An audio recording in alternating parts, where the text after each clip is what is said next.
As tensions escalate, the landscape of conflict in the region is shifting ominously. Recent statements indicate a consensus that Hezbollah is poised to retaliate, but the nature of that retaliation promises to diverge significantly from past responses. Ibrahim Amin, editor of Al-Akhbar, and a figure known for his deep ties to Hezbollah leadership, captures the gravity of the moment.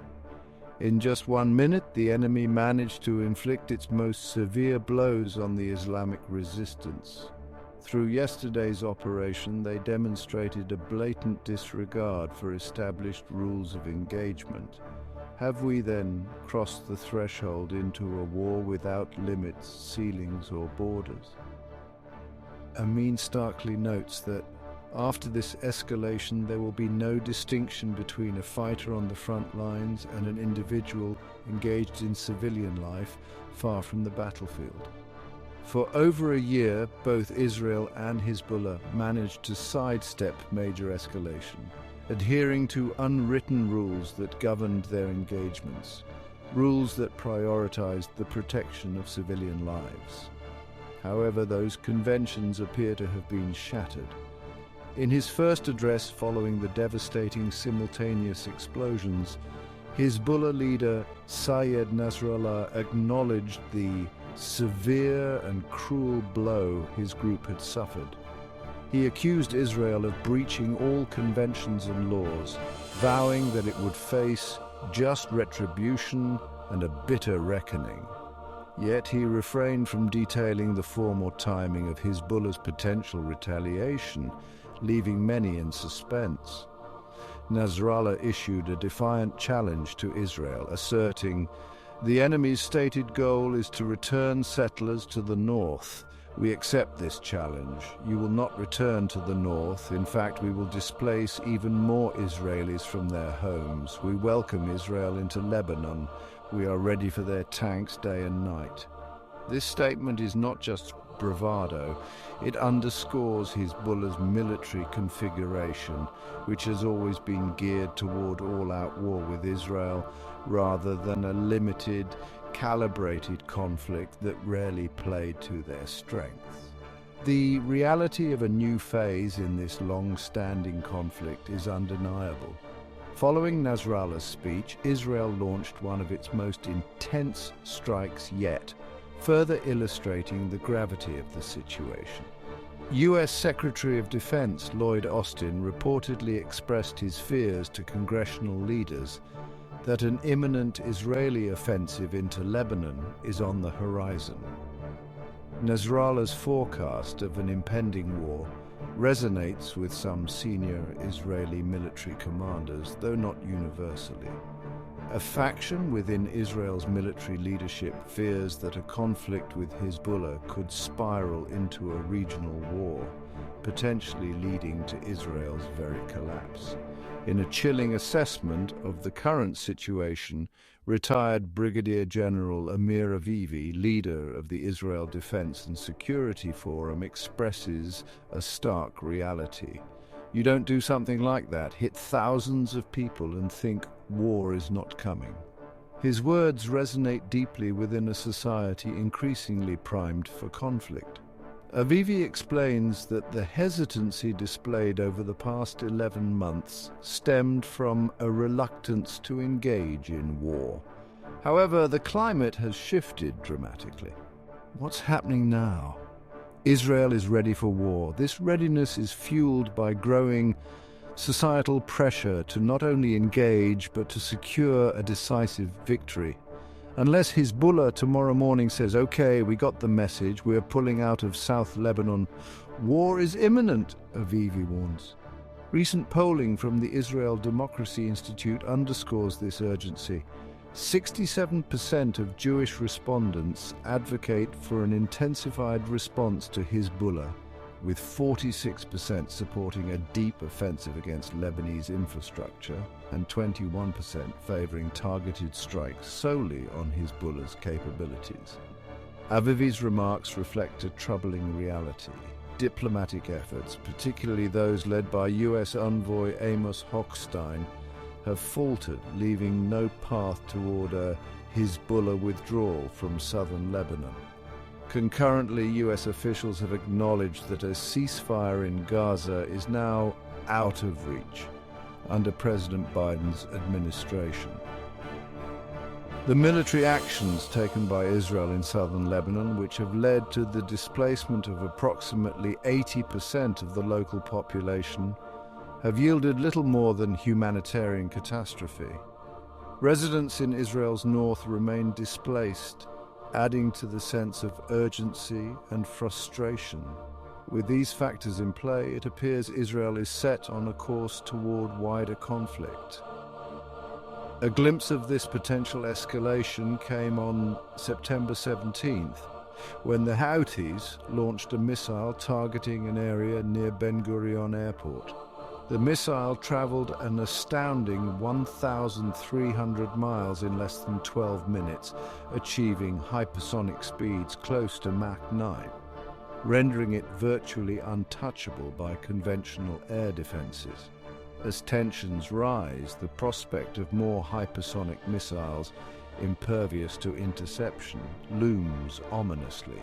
Should the conflict escalate further and Iranian involvement deepen, these advanced weapons could play a pivotal role in reshaping the battlefield. In the labyrinthine world of conflict, timing often plays a paradoxical role.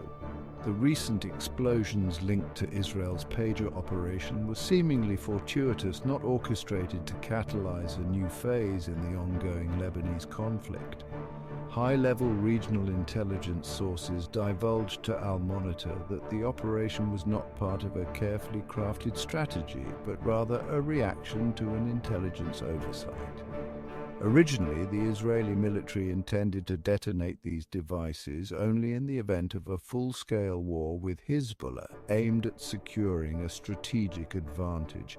However, the unfolding drama took a decisive turn when suspicions among at least 2 Hezbollah members prompted Israeli security to expedite their plan. One of these individuals, harboring doubts about the pagers, was killed shortly before the operation was executed. This unforeseen suspicion led to the premature activation of the explosive devices, shifting the conflict's dynamics dramatically. With changing weather patterns looming in the coming weeks, potentially disrupting air operations, Israel faced a pivotal choice: either launch military action soon or defer efforts until next spring, allowing more time to pressure Hezbollah to alter its stance. Complicating matters is the murky political landscape in Israel, as Prime Minister Netanyahu's court appearances are set to resume in December, casting uncertainty over the government's direction. The unforeseen suspicions regarding the pagers effectively cast the die, propelling the conflict into a new, more dangerous phase. In Israel, discussions abound about the purported repercussions of the pager operation. Analysts claim it has dealt a significant blow to Hezbollah's communication infrastructure, ostensibly crippling its military capabilities. This perceived advantage has fueled speculations about Israel seizing the opportunity to launch an invasion aimed at establishing a buffer zone in southern Lebanon, one that could potentially facilitate the return of Israeli residents to the north. Yet Hezbollah's leader, Nasrallah, counters this narrative with a stark warning. Rather than returning, more Israelis will be displaced from their homes in northern Israel. However, the notion that Hezbollah's communication networks are thoroughly crippled is overly optimistic, if not naively wishful. It fails to recognize the complex structure within Hezbollah, distinguishing between its civil society framework and its military arm.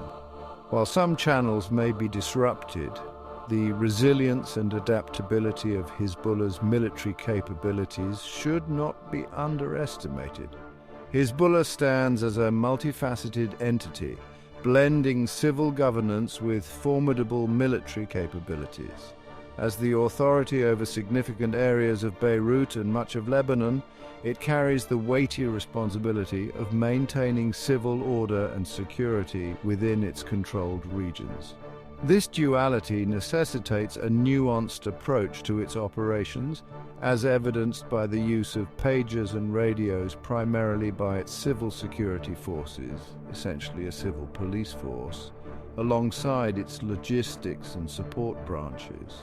These personnel, while vital to the organization, are not combatants and therefore have not been equipped with the most secure communication systems. Since before the 2006 war, Hezbollah has taken strides to secure its military communications, opting to replace conventional cell phone and landline systems with its own dedicated optic cable network and hand-delivered messaging for its military cadres. This strategic shift has ensured that while Hezbollah's civil communications may have suffered a significant blow from recent events, its military operations remain largely insulated from disruption. For years, the movement has maintained a doctrine that allows its units to function effectively, even in the face of complete communication breakdowns or the loss of a command center. As the dust settles, attention turns to what lies ahead. Several scenarios unfold before us, with the crucial factor being that Prime Minister Netanyahu appears to be returning to his comfort zone. The discourse surrounding hostages has quieted, while plans for the stealthy, calibrated expulsion of the Palestinian population are reportedly advancing under the oversight of right-wing ministers like Ben-Gvir and Smotrich. In this volatile context, Defense Minister Yoav Gallant has declared a military victory in Gaza, a statement reflecting the shifting narrative within the Israeli government. Gallant's position signals an intriguing dynamic. He seems to have acquiesced to the political currents that favor Netanyahu's aggressive stance toward Hezbollah. The Prime Minister has managed to sidestep internal dissent from Gallant and senior IDF officers regarding escalation, all without the political fallout of dismissing Gallant or bringing the contentious Gideon Sa'ar into his government. This maneuvering highlights Netanyahu's political acumen as he deftly navigates the complexities of governance amidst rising tensions. On a pivotal Wednesday evening, Defense Minister Gallant, IDF Chief Halevi and other senior military officials sent ripples of concern through Israeli society with statements indicating that a full-scale war with Hezbollah may be imminent. This warning came mere hours after a series of explosions from communications devices erupted across Lebanon, a sign of escalating tensions that could reshape the entire geopolitical landscape. From Netanyahu's vantage point, he perceives the United States as a reluctant yet steadfast ally, committed to supporting Israel in this looming conflict. The US has signaled that its backing isn't open-ended. However, Netanyahu likely anticipates that as the situation intensifies, American engagement will deepen, effectively drawing the US further into the fray. Historically, the entrenched power structures that support Israel would never tolerate a scenario where Israel faces abandonment in its time of peril. Statements emerging from Israeli officials suggest a consensus. Hezbollah is poised to retaliate, but the nature of that response is uncertain. Will they opt for a measured reply, or will they escalate the conflict further? Any action taken by Hezbollah could trigger a series of retaliatory strikes, setting off a cycle of violence that might lead to an all-out war. The IDF's senior officials have openly cautioned against what they term reckless steps being contemplated by the government regarding northern operations. The risks associated with these decisions are substantial, not only threatening to ignite a broader conflict that could engulf the region, but also failing to provide any viable solution for the displaced residents of northern Israel or the unresolved hostage situation in Gaza. As the clock ticks, the situation remains perilously volatile. The path forward appears fraught with danger, with both sides on high alert and bracing for the potential fallout. The uncharted waters of this conflict demand careful navigation, as any miscalculation could have catastrophic implications, not just for Israel and Hezbollah, but for the entire Middle East. In this high-stakes environment, the actions taken in the coming days could redefine alliances, alter power dynamics, and set the stage for a protracted and devastating conflict. The world watches closely as the region stands on the brink, a flashpoint waiting to ignite.